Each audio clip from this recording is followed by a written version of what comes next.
sa horseback riding. Oh, enjoy ko na. You know mo, horse. Go, go, go. Nice, Madel! Go! Basta handle the horse with care! Abay, hindi lang naman si Madel. Kasama din ang ating pati rin ang anak nito. Ang saya nga naman! Hey! Ay!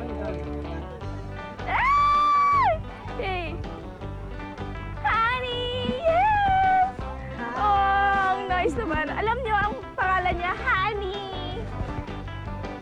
Ay! Ang cute! Sige lang, Madel. Enjoy kayo dyan sa horseback riding.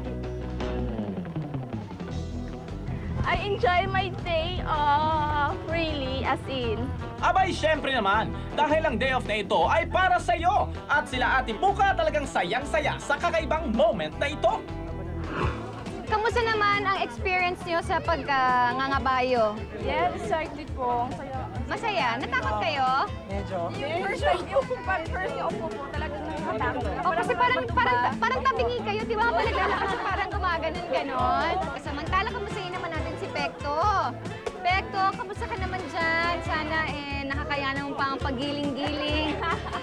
Ang kasama ang mga ibibibs. Naku, sana talaga galingan mo dyan. Balitaan mo kami kung ano mga nangyayari sa iyo.